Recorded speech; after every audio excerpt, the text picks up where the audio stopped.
ಈಗ ಮಾಡಿರೋ ತಪ್ಪಲ್ಲಿ ನಿಮ್ಮ ಮೇಲೆ ಕೇಸ್ ಮಾಡಬೇಕಾಗುತ್ತೆ.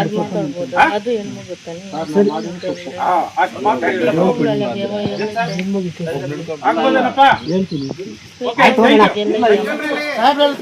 ಬಾಬಾ ಸಾಹೇಬ್ ಅಂಬೇಡ್ಕರ್ ಹೆಣ್ಣುಮಕ್ಕಳಿಗೋಸ್ಕರ ಹೋರಾಟ ಮಾಡಿ ತನ್ನ ಜೀವನವನ್ನು ಮುಡುಪಾಕಿಟ್ಟಿದ್ದಾರೆ.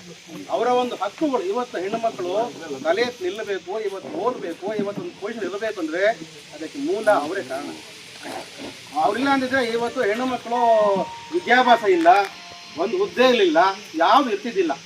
ಹಂಗಾಗಿ ಅವರು ಬಹಳ ಒಂದು ಹೆಣ್ಣು ಮಕ್ಕಳಿಗೆ ಮರ್ಯಾದೆ ಕೊಟ್ಟಿದ್ದಾರೆ ಮತ್ತು ಅವ್ರಿಗೆ ಗೌರವ ಕೊಟ್ಟಿದ್ದಾರೆ.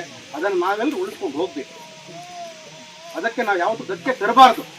ನಾವು ಧಕ್ಕೆ ತಂದರೆ ಅವರ ಒಂದು ಆದರ್ಶಗಳನ್ನು ನಾವು ಪಾಲನೆ ಮಾಡಿದಂಗೆ ಆಗೋದಿಲ್ಲ. ದಯವಿಟ್ಟು ಅರ್ಥ ಮಾಡ್ಕೊಳ್ಳಿ, ಏನು ತೊಂದರೆ ಇಲ್ಲ. ಈಗ ಇನ್ನೊಂದು ಇಲ್ಲಿ ಆಯಮ್ಮ ಬಂದು ನಮಗೆ ಆಯಮ್ಮ ಆಲ್ರೆಡಿ ಅವ್ರಿಗೆ ಪಶ್ಚಾತ್ತಾಪ ಆಗಿದೆ, ಅವ್ರಿಗೆ ಗೊತ್ತಿದೆ ನಾವು ಮಾಡಿದ ತಪ್ಪು ಅಂತ ಗೊತ್ತಿದೆ. ನಾನು ಒಂದು ಹೇಳ್ತೀನಿ ಕೇಳಿಲ್ಲಿ, ಈಗ ನಮ್ಮ ಮಣಿ ಇದ್ದಾನೆ ಅವನಿಗೆ ಗೊತ್ತಿದ್ದು ಮಾಡಿದನೋ ಗೊತ್ತಿಲ್ಲ ಮಾಡಿದನೋ ಅದು ಗೊತ್ತಿಲ್ಲ, ಅದು ಬಿಟ್ಬಿಡೋಣ. ಅವ್ರಿಗೂ ಗೊತ್ತಿದ್ದು ಮಾಡಿದನೋ ಗೊತ್ತಿದ್ದ ಮಾಡಲ್ಲ ಅದನ್ನೂ ನಮ್ಗೆ ಗೊತ್ತಿಲ್ಲ. ಒಂದು ವೇಳೆ ಗೊತ್ತಿದ್ದು ಮಾಡಿದ್ರೆ ತಪ್ಪದು. ಈಗ ಅವ್ರಿಗೂ ಗೊತ್ತಿದ್ದು ಮಾಡಿದ್ರೆ ಅದು ಈಗ ಅವರು ತಪ್ಪೆ. ಅವರು ಏನೋ ಒಂದು ಇದು ಮಾಡಿ ಈಗ ಅವರು ಇಟ್ಟಿದ್ದಾರೆ, ಅದನ್ನು ಕ್ಷಮೆ ಮಾಡೋಣ. ಅವರು ಗೊತ್ತಿದ್ದು ಮಾಡಿದರೆ ಅದು ತಪ್ಪೆ. ನಾನೊಂದು ಹೇಳ್ತೇನೆ, ಇದು ಒಂದು ಸಿವಿಲ್ ಡಿಸ್ಪ್ಯೂಟ್ಗೆ ಬಂದಂತಹ ಒಂದು ಸಮಸ್ಯೆ ಇದೆ. ಇದು ಸಾರ್ವಜನಿಕವಾಗಿ ಬಾಬಾ ಸಾಹೇಬ್ ಅಂಬೇಡ್ಕರ್ಗೆ ಅವಮಾನ ಮಾಡಬೇಕು ಅಂತೇನಾದರೂ ಮಾಡಿದರೆ ನಾವು ಬಿಡ್ತಿದ್ದಿಲ್ಲ. ನಾನು ಇದ್ರಲ್ಲಿ ಕಾಂಪ್ರಮೈಸ್ ಆಗ್ತಿದ್ದಿಲ್ಲ. ಅದೊಂದು ಹೇಳ್ತೀನಿ, ಸಾರ್ವಜನಿಕವಾಗಿ ಬೇಕಂತೇನೆ ಏನಾದ್ರು ಇಂಟೆನ್ಷನ್ಲಿ ಮಾಡಿದ್ದಾರೆ ಅಂತಂದರೆ ಅದನ್ನು ಬಿಡಕ್ಕೆ ಸಾಧ್ಯನೇ ಇಲ್ಲ. ಇದು ಯಾವುದೋ ಒಂದು ಸಣ್ಣ ವಿಚಾರಕ್ಕೆ ಒಂದು ಎರಡು ಮನೆಗಳ ಮಧ್ಯೆ ಆಗಿರ್ತಕ್ಕಂಥ ಒಂದು ವಿಚಾರಕ್ಕೆ ಈಗ ಬಾಬಾ ಸಾಹೇಬನ್ನ ಮಧ್ಯೆ ತಂದು ನಾವು ಅವಮಾನ ಮಾಡೋದು ದಯವಿಟ್ಟು ಬೇಡ, ಯಾರು ಬೇಡ. ಇದು ಈಗ ನಮ್ಮ ವೆಂಕಟೇಶ್ ಸರ್ ಹೇಳಿದ್ದಾರೆ, ಮತ್ತು ದೊಡ್ಡ ಪ್ರಕಾಶ್ ಹೇಳಿದ್ದಾರೆ, ಎಲ್ಲರೂ ಬಂದಿದ್ದೀರಿ. ಇಲ್ಲಿ ಏನು ಮುಂದೆ ಏನು ಆಗಬೇಕು ಅದನ್ನು ಆಲೋಚನೆ ಮಾಡೋಣ. ಇಲ್ಲಿ ಯಾವುದನ್ನು ತೊಂದರೆ ಆಗೋದು ಬೇಡ, ಯಾವುದನ್ನು ಕಿರಿಕಿರಿ ಮಾಡ್ಕೊಳ್ಳೋದು ಬೇಡ. ಈಗ ಜಾಗ ಬೇಡ ಅಂತ ಹೇಳ್ತಾ ಇದ್ರೆ ಅವ್ರು ಇದ್ದಾರೆ, ಡಿಸಿಷನ್ ಕೊಡ್ತಾರೆ, ನಿಮ್ಗೆ ಎಲ್ಲಿ ಬೇಕು ಎಲ್ಲರಿಗೂ ಒಬ್ಬಂತ ಆಗತಕ್ಕಂಥ ಒಂದು ಜಾಗವನ್ನು ಹುಡುಕಿ ಅದನ್ನು ಫೈನಲ್ ಮಾಡಿ ಅವ್ರನ್ನ ಮಾಡಿಕೊಡ್ತಾರೆ. ಅದಕ್ಕೆ ಏನೇನು ಬೇಕೋ ಅವ್ರು ಇದ್ದಾಗಲೇ ಮಾಡ್ಕೊಳ್ಳಿ, ತೊಂದರೆ ಇಲ್ಲ. ನೋಡಿ ಅದಕ್ಕೆ ಏನು ಬೇಕೋ, ಏನು ಕಾರ್ಯಕ್ರಮ ಬೇಕೋ, ಅದಕ್ಕೆ ಮಂಜೂರಾತಿ ಬೇಕೋ, ದುಡ್ಡು ಬೇಕೋ, ಅದು ಬೇಕೋ ಇದು ಬೇಕೋ ಡಿಮ್ಯಾಂಡ್ ಮಾಡಿ ಕೇಳಿ. ಈಗ ನಾನೊಂದು ಹೇಳ್ತೇನೆ, ಈಗ ಮಣಿ ಇಷ್ಟು ಮಾಡಿದ್ದಾನೆ, ಅದನ್ನು 30 ಅದನ್ನು ಮಾಡಿದ್ದಾರೆ. ಈಗ ಅದಕ್ಕೆ ಒಂದು ಚೆಕ್ ಬಂದು ಇಲ್ಲ, ಏನು ಇಲ್ಲ, ಇದುವರೆಗೂ ಇಲ್ಲ, ಏನೇನು ಮಾಡಿಲ್ಲ. ಮಾಡಿಸ್ಕೋಬೇಕು, ಕೇಳಿ. ಏನು ನಾವು ಕೇಳಿಲ್ಲ ಅಂದರೆ ಯಾರು ನಮ್ಗೆ ಕೊಡಲ್ಲ. ಕೇಳಬೇಕು, ಇಸ್ಕೋಬೇಕು ಅಂತ ಪರಿಸ್ಥಿತಿ ಇದೆ. ಈಗ ಅರ್ಥ ಮಾಡ್ಕೊಳ್ಳಿ, ಕೇಳಬೇಕು, ಇಸ್ಕೋಬೇಕು. ಅದಕ್ಕೆ ನಾವು ಕೇಳಿಲ್ಲ ಅಂದರೆ ಅಮ್ಮ ಕೂಡ ಊಟ ಇಡಲ್ಲ, ನಮ್ಗೆ ಇಡಲ್ಲ. ಅರ್ಥ ಮಾಡ್ಕೊಳ್ಳಿ. ಇಲ್ಲಿ ಯಾವುದೂ ಯಾರಿಗೆ ನೋಡಿ ಯಾರು ಪರವಾಗಿ ಇಲ್ಲ, ಯಾರು ವಿರುದ್ಧವಾಗಿ ಇಲ್ಲ, ಎಲ್ಲರೂ ಬಂದಿದ್ದೀವಿ. ಇದು ಮುಂದೆ ಈ ರೀತಿ ಇಂಥ ಒಂದು ಇನ್ಸಿಡೆಂಟ್ಸ್ ಆಗಬಾರ್ದು ಅನ್ನೋ ಉದ್ದೇಶಕ್ಕೆಲ್ಲ ಸೇರಿದ್ದೀವಿ ಇಲ್ಲಿ. ಇದು ಮುಂದೆ ಅದನ್ನು ಬೆಳೆಸ್ಕೊಳ್ತಾ ಹೋದರೆ ಏನಾಗುತ್ತೆ, ಸುಮ್ಮನೆ ನಮ್ಮ ಇದ್ರ ಮೇಲೆ ನಾವು ಇದಾಕೊಂಡು ಮಾಡ್ಕೊಳ್ಳೋಕೆ ಆಗ್ತದೆ. ದಯವಿಟ್ಟು ಯಾರು ಅದಕ್ಕೆ ಹೆಚ್ಚಿನ ಇದನ್ನು ಕೊಡಬೇಡಿ. ಇದನ್ನು ಇಲ್ಲಿಗೆ ಮುಗಿಸೋಣ ಅಂದರೆ ಇಲ್ಲಿಗೆ ಮುಗಿಸ್ಬಿಟ್ಟು ದೊಡ್ಡವ್ರು ಏನು ಹೇಳಿದರೆ ಅದನ್ನು ಪಾಲನೆ ಮಾಡಿ ಅದನ್ನೆಲ್ಲ ನಿಮ್ಗೆ ಏನು ಬೇಕೋ ಎಲ್ಲ ಮಾಡ್ಕೊಳ್ಳೋಣ. ನಿಮ್ಗೆ ಏನು ಬೇಕೋ ಮುಂದೆ ಈ ರೀತಿಯಲ್ಲಿ ಊರಲ್ಲಿ ಕೂಡ ಈ ರೀತಿ ಇನ್ಸಿಡೆಂಟ್ ಆಗಬಾರ್ದು. ಮುಂದೆ ಆದ್ರೂ ಅದಕ್ಕೆ ನಾವು ಅವಕಾಶ ಕೊಡಲ್ಲ. ಇದು ಎಲ್ಲರಿಗೂ ಒಪ್ಪಿಗೆ ಆದರೆ ಈಗ ಅವ್ರ ಪರವಾಗಿ ಅವ್ರು ಕ್ಷಮೆ ಕೇಳಿದ್ದಾರೆ. ಈಗ ಪರವಾಗಿ ಕೇಳಿದ್ರು ಒಂದು ಹೆಣ್ಮಗಳು ಜನದ ಮಧ್ಯೆ ಒಂದು ಹೆಣ್ಮಗಳು ನಮಗೂ ಒಂಥರ ಅವಮಾನನೇ. ಅರ್ಥ ಆಯ್ತಾ? ದಯವಿಟ್ಟು ಇದನ್ನು ತಪ್ಪು ತಿಳ್ಕೊಬೇಡಿ. ಇದು ಎಲ್ಲರ ಪರವಾಗಿ ಹೇಳ್ತಾ ಇದ್ದೀನಿ, ತಪ್ಪು ತಿಳ್ಕೊಬೇಡಿ. ಇದೇನು ನಿಮಗೆಲ್ಲ ಒಪ್ಪಿಗೆ ಆದರೆ ಇದನ್ನು ಇಲ್ಲಿಗೆ ಮುಗಿಸೋಣ. ಮುಂದೆ ಅದೇನಿದ್ರೆ ಅದನ್ನು ನಮ್ಮ ಇಲಾಖೆ ಕಡೆಯಿಂದ ಏನು ಮಕ್ಕಳನ್ನ ಮಾಡ್ತೀವಿ. ನಿಮ್ಗೇನು ರಕ್ಷಣೆ ಬೇಕು, ನಮಗೇನು ಗಮನ ಕೊಡಿ, ನಾವು ಬಂದು ರಕ್ಷಣೆ ಮಾಡ್ತೀವಿ. ದಯವಿಟ್ಟು ಯಾರನ್ನೂ ಅನಿತಾ ಭಾವಿಸಬಾರ್ದು. ಇದು ಇಲ್ಲಿಗೆ ಮುಗಿಸ್ಬಿಟ್ರೆ ಎಲ್ಲರಿಗೂ ಒಳ್ಳೆಯದೇ. ಇಲ್ಲ ಇದನ್ನು ಸುಮ್ಮನೆ ಏನು ಬೆಳೆಸ್ಕೊತಾ ಹೋದರೆ ನಾವು ಹೇಳ್ತೀವಿ ಕೇಳಿ, ಇಲ್ಲ ಕೇಸ್ ಮಾಡ್ತೀವಿ, ಇಲ್ಲ ಒಂದು FIR ಆಗುತ್ತೆ, ಆ ಕಡೆ ಒಂದು FIR, ಈ ಕಡೆ ಒಂದು FIR ಆಗುತ್ತೆ, ಅದು ಆಗ್ತಾ ಹೋಗ್ತದೆ. ಅದಕ್ಕೆ ಅಲ್ಲಿಗೆ ಅಂತಿಮ ಆಗಲ್ಲ ಅದು. ಅದರಿಂದ ನಮ್ದು ಏನಾದ್ರು ಗುರಿ ಸಾಧನೆ ಆಗಿದ್ರೆ ನಾವು ಮಾಡೋಣ, ತೊಂದರೆ ಇಲ್ಲ. ನಾನಂತ ಹೇಳ್ತಾ ಇದ್ದೀನಿ, ಸಾರ್ವಜನಿಕವಾಗಿ ಪಬ್ಲಿಕ್ಕಲ್ಲಿ ಏನಾದರೂ ಅಂತ ವಿಚಾರ ಏನು ಮಾಡಿದರೆ ನಾನು ಅದಕ್ಕೆ ಕಾಂಪ್ರಮೈಸ್ ನಾನು ಒಪ್ಕೊತಿದ್ದೀನಿ. ನಮ್ಮ ಇಲಾಖೆ ಕೂಡ ಸಹಮತ ಇಲ್ಲ. ಇದು ಏನೋ ಒಂದು ಬೇರೆ ಯಾವುದೋ ಒಂದು ಸಣ್ಣ ವಿಚಾರಕ್ಕೆ ಆಗ್ಬಿಟ್ಟಿದೆ, ಆಗ್ಬಿಟ್ಟಿದೆ. ಅದನ್ನು ಇಲ್ಲಿಗೆ ಎಲ್ಲರೂ ಸೇರಿ ದೊಡ್ಡ ಮನಸ್ಸು ಮಾಡಿ ಇಲ್ಲಿಗೆ ಮುಗಿಸಿ ಮುಂದೆ ಏನು ಕಾನೂನು ಪ್ರಕಾರ ಏನಾಗಬೇಕು ಅದೆಲ್ಲ ಏನಿದೆ ನಿಮ್ಗೆ ಇಲ್ಲಿಂದ ಏನು ಅನುಕೂಲ ಮಾಡಬೇಕು ಅನುಕೂಲ ಪಡ್ಕೊಳ್ಳಿ ಅಂತೇಳಿ ನಾನು ಇದನ್ನು ಮುಗಿಸ್ತೀನಿ.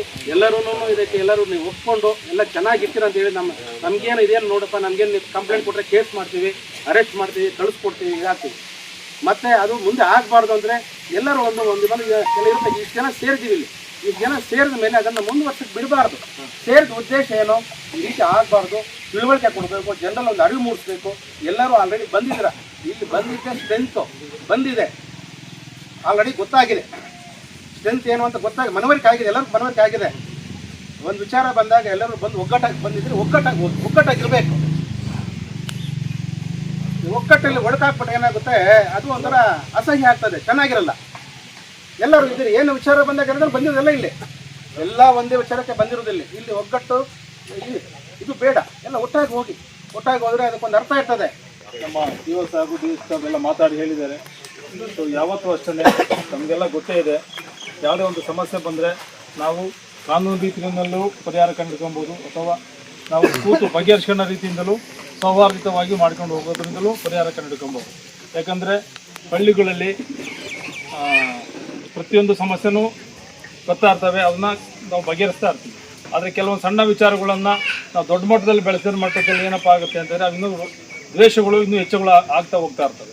ಅದನ್ನು ಆ ಹಂತದಲ್ಲೇ ಅವ್ರ ತಪ್ಪನ್ನು ಅವ್ರಿಗೆ ತಿಳುವಳಿಕೆ ಹೇಳಿ ಆ ತಪ್ಪಿಗೆ ಏನು ಬೇಕೋ ಆ ತಪ್ಪು ಶಿಕ್ಷೆಯನ್ನು ಮಾಡಿ ಆ ಹಂತದಲ್ಲೇ ಮಾಡಿದ್ರೆ, ಯಾಕಂದರೆ ಒಂದು ಊರು ಗ್ರಾಮಸ್ಥರು ಬೆಳಗ್ಗೆ ಇದ್ದರೆ ನಾವು ಪೊಲೀಸ್ನವ್ರು ಬರೋಕ್ಕಿಂತ ಮುಂಚೆ ಅಕ್ಕಪಕ್ಕದರೆ ಅವರಿಗೆ ಬೇಕಾಗ್ತಾರೆ.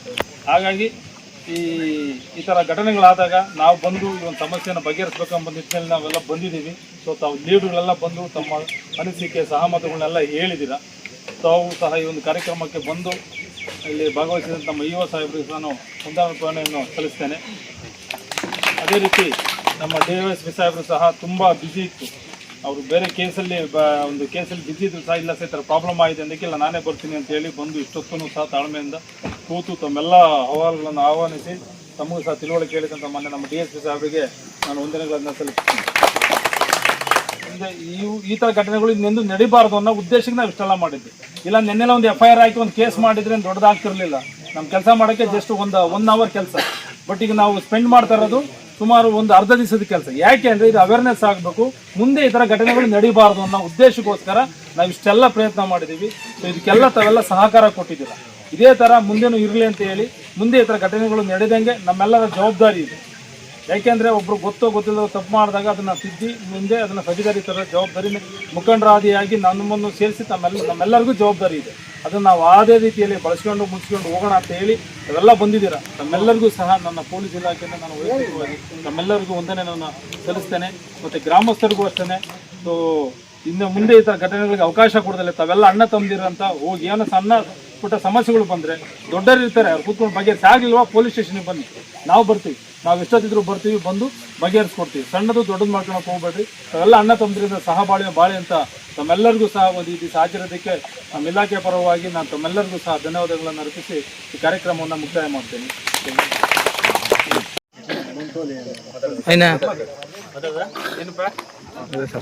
ಮಾತಾಡ್ಬೋದಾ? ಮಾತಾಡಿ ಸರ್. ಏನಿವತ್ತು ಬೇತ್ಮಂಗ್ಲ KGF ತಾಲೂಕಿನಲ್ಲಿ ಒಂದು ಕೋಗಿಲಹಳ್ಳಿ ಗ್ರಾಮದಲ್ಲಿ ಬಾಬಾ ಸಾಹೇಬ್ ಅಂಬೇಡ್ಕರ್ ಅವರ ಪುತ್ಥಳಿ ನಿಲ್ಲಿಸುವ ವಿಚಾರವಾಗಿ ಸಾಮಾಜಿಕ ಜಾಲತಾಣದಲ್ಲಿ ವೈರಲ್ ಆಗಿತ್ತು ವಿಷಯ. ಏನಂದರೆ ಬಾಬಾ ಸಾಹೇಬ್ ಅಂಬೇಡ್ಕರ್ ಅವರ ಪುತ್ಥಳಿ ಕಿತ್ತು ಒಂದು ಹೆಣ್ಣುಮಗು ಆಚೆ ಮಡಗಿದ್ಲು. ಅಲ್ಲಿ ಸುಮಾರು ಎಲ್ರಿಗೂ ಬೇಸರ ಆಗಿತ್ತು, ಇಡೀ ರಾಜ್ಯಕ್ಕೆ ಮೆಸೇಜ್ ಹೋಗಿತ್ತು. ಪೊಲೀಸ್ ಡಿಪಾರ್ಟ್ಮೆಂಟು ಮತ್ತು ಗ್ರಾಮ ಪಂಚಾಯತಿ, ಯಾವ ಪಂಚಾಯತಿ, ಗೊಲ್ಲಹಳ್ಳಿ ಪಂಚಾಯತಿ ಅವರೆಲ್ಲ ಸೇರಿ ಇವತ್ತು ಊರಿನ ಮುಖಂಡರುಗಳೆಲ್ಲ ಸೇರಿ ಗ್ರಾಮ ಸಭೆ ಮಾಡಬೇಕು, ಶಾಂತಿ ಸಭೆ ಮಾಡಬೇಕು ಅಂತ ತೀರ್ಮಾನ ತಗೊಂಡು ಒಂದು ಒಕ್ಕೊಳ್ಳೋದ್ರಿಂದ ಶಾಂತಿ ಕದಲ ಥರ ಯಾವುದೋ ರೀತಿಯ ಘಟನೆ ನಡೀಬಾರ್ದು. ಇಲ್ಲಿ ಕೂಡ ಎಲ್ಲರೂ ಕೂಡ ಸವಾಲಿಂದ ಬದುಕಬೇಕು ಅಂತ ಹೇಳಿ ಬಾಬಾ ಸಾಹೇಬ್ ಅಂಬೇಡ್ಕರ್ ಅವರ ಜಾಗವನ್ನು ಬಾಬಾ ಸಾಹೇಬ್ ಅಂಬೇಡ್ಕರ್ಗೆ ಮೀಸಲಿಡಬೇಕು ಅಂತ ನಾವು ಒಟ್ಟಾಗಿಯಿಂದ ನಿರ್ಣಯ ಮಾಡಿಕೊಂಡಿದ್ದೀವಿ. ಅದೇ ಥರ ನಮ್ಮ ಯುವ ಸಾಹೇಬರು KGF ತಾಲೂಕು ಯುವ ಸಾಹೇಬರು ಕೂಡ ಅದೇ ಥರವಾಗಿ ಆಶ್ವಾಸನೆ ಕೊಟ್ಟಿದ್ದಾರೆ. ನಾವು 2-3 ದಿನದಲ್ಲಿ ನಾವು ಡಿಸೈಡ್ ಮಾಡಿಕೊಂಡು ಸರ್ಕಾರಿ ಜಮೀನು ಆಗಿರೋದ್ರಿಂದ ಬಾಬಾ ಸಾಹೇಬ್ ಅಂಬೇಡ್ಕರ್ ಪುತ್ಥಳಿಯನ್ನು ನಿರ್ಮಾಣ ಮಾಡೋದಕ್ಕೆ ನಾವು ಮೀಸಲಿಡ್ತೀವಿ ಅಂತ ಹೇಳಿದ್ದಾರೆ. ಎಲ್ಲರೂ ಕೂಡ ಗ್ರಾಮಸ್ಥರು ಮತ್ತು ದಲಿತ ಮುಖಂಡರುಗಳೆಲ್ಲ ಸೇರಿ ನಾವು ಒಕ್ಕೊಳ್ಳೋದ್ರಿಂದ ಒಂದೇ ತೀರ್ಮಾನ ತಗೊಂಡಿದ್ದೀವಿ. ಬಾಬಾ ಸಾಹೇಬ್ ಅಂಬೇಡ್ಕರ್ ಅನ್ಯಾಯ ಆದರೂ ಕೂಡ ಯಾರೂ ಕೂಡ ಶ್ರಮಿಸಲ್ಲ. ಆದ್ದರಿಂದ ಕೋಗಿಲಹಳ್ಳಿ ಗ್ರಾಮದಲ್ಲಿ ಶಾಂತಿ ಕದಲ ರೀತಿಯಲ್ಲಿ ಇವತ್ತು ತೀರ್ಮಾನ ತಗೊಂಡಿದ್ದೀವಿ. ಇವತ್ತು ಈ ಸಂದರ್ಭದಲ್ಲಿ ಬಾಬಾ ಸಾಹೇಬ್ ಅಂಬೇಡ್ಕರ್ ಅವರ ಪುತ್ಥಳಿ ಏನು ತೆರವುಗೊಳಿಸಿದ್ರು ಅದೇ ಜಾಗದಲ್ಲಿ ನಮ್ಮ ಯುವ ಸಾಹೇಬರು ಮತ್ತು ಪೊಲೀಸ್ ಇಲಾಖೆಯವರು ಕೂಡ 2 ಮಾತು ಮಾತಾಡಬೇಕಂತ ಕೇಳ್ಕೊಂಡು. ನಮಸ್ಕಾರ. ಈಗ ನಿನ್ನೆ ಏನು ಈ ಅಂಬೇಡ್ಕರ್ ಪುತ್ಥಳಿ ಬಗ್ಗೆ ಘಟನೆ ನಡೆದಿತ್ತು, ಅದರ ಬಗ್ಗೆ ಕೂಡ ನಾವು ಈಗಾಗಲೇ ಎಲ್ಲ ನಮ್ಮ ದಲಿತ ಮುಖಂಡರು ಎಲ್ಲರೂ ತಾಲೂಕಿನವರು ಮತ್ತು ಜಿಲ್ಲಾ ಮಟ್ಟದಿಂದ ಪ್ರಕಾಶ್ ಸರ್ ಅವರು ಮತ್ತು ಎಲ್ಲರೂ ಕೂಡ ಇಲ್ಲಿ ಬಂದು ನಾವು ಬೆಳಗ್ಗೆಯಿಂದ DYSP ಸರ್ಕಲ್ ಇನ್ಸ್ಪೆಕ್ಟ್ರು ಎಲ್ಲ ಪೊಲೀಸ್ನವರು ಎಲ್ಲ ಗ್ರಾಮಸ್ಥರು ಎಲ್ಲರೂ ಕೂಡ ಮಾಧ್ಯಮ ಮಿತ್ರರು ಎಲ್ಲ ಕೂಡ ಸೇರಿ ನಾವು ಬೆಳಗ್ಗೆಯಿಂದ ಇಲ್ಲಿ ಒಂದು ಶಾಂತಿ ಸಭೆಯನ್ನು ಈಗಾಗಲೇ ಪ್ರಕಾಶನ್ ಅವರು ಹೇಳಿದಂಗೆ ನಾವು ಶಾಂತಿ ಸಭೆಯನ್ನು ನಡೆಸಿದ್ದೀವಿ. ಈ ಘಟನೆ ನಡೀಬಾರ್ದಾಗಿತ್ತು, ಇದು ನಡೆದೋಗಿದೆ. ಇದಕ್ಕೆ ಪರಿಹಾರ ನಾವು ಈಗಾಗಲೇ ಏನು ಅಂಬೇಡ್ಕರ್ ಭವನಕ್ಕೆ ಈಗಾಗಲೇ ನಾವು ಜಾಗ ಮಂಜೂರು ಮಾಡಿಕೊಟ್ಟಿದ್ವಿ. ಅದು ಸರಿಯಿಲ್ಲ ಅಂತ ಹೇಳಿ ಕೂಡ ಒಂದು ತೀರ್ಮಾನ ಆಯಿತು. ಮತ್ತು ಇಲ್ಲಿ ಎಲ್ಲಿ ನಿರ್ಮಾಣ ಮಾಡಬೇಕು, ಏನು ಮಾಡಬೇಕು, ಆ ಮಹಾನ್ ಭಾವನ ಒಂದು ವಿಗ್ರಹವನ್ನು ಪ್ರತಿಷ್ಠಾಪನೆ ಮಾಡೋಕ್ಕೆ ಇಲ್ಲಿ ಒಳ್ಳೆಯ ಒಂದು ಶುಚಿತ್ವದಂಥ ಒಂದು ಜಾಗ, ಒಂದು ಒಳ್ಳೆಯ ಜಾಗವನ್ನು ನಾವು ಹುಡುಕಬೇಕು. ಇದನ್ನು ನಾವು ಗ್ರಾಮ ಪಂಚಾಯತಿ ಒಂದು ಸಭೆಯಲ್ಲಿ ಇಟ್ಕೊಂಡು ಮತ್ತು ನಮ್ಮ DC ಸಾಹೇಬರು ಇರ್ಬೋದು, CO ಸಾಹೇಬರು ಇರ್ಬೋದು, ಮೇಲಾಧಿಕಾರಿಗಳ ಗಮನಕ್ಕೆ ಕೂಡ ತಂದು ನಾವು ಇದನ್ನು ಒಂದು ತೀರ್ಮಾನ ಮಾಡಿ ಇಲ್ಲಿ ಮರು ಪ್ರತಿಷ್ಠಾಪನೆ ಮಾಡೋಕ್ಕೆ ಎಲ್ಲ ಸಿದ್ಧತೆಗಳನ್ನು ನಾವು ಮಾಡ್ತೀವಿ ಅಂತೇಳಿ ಎಲ್ಲರನ್ನು ಗ್ರಾಮಸ್ಥರನ್ನು ಸೇರಿಸಿ ಸಂಘ ಸಮಸ್ಯೆಯನ್ನು ಕೂಡ ನಾವು ಗಣನೆಗೆ ತಗೊಂಡು ಇದನ್ನು ಒಂದು ಕಾರ್ಯಕ್ರಮವನ್ನು ಮಾಡ್ತೀವಿ ಅಂತ ಹೇಳ್ಬಿಟ್ಟು ನಾವು ಎಲ್ಲರೂ ಕೂಡ ಅಲ್ಲಿ ಸಭೆಯಲ್ಲಿ ತೀರ್ಮಾನ ಆಗಿದೆ. Thank you. ಬಾಬಾ ಸಾಹೇಬ್ ಅಂಬೇಡ್ಕರ್ ಅವರಿಗೆ, ಬಾಬಾ ಸಾಹೇಬ್ ಅಂಬೇಡ್ಕರ್ ಅವರಿಗೆ ಜೈ ಭೀಮ್, ಜೈ ಭೀಮ್, ಜೈ ಭೀಮ್. Thank you.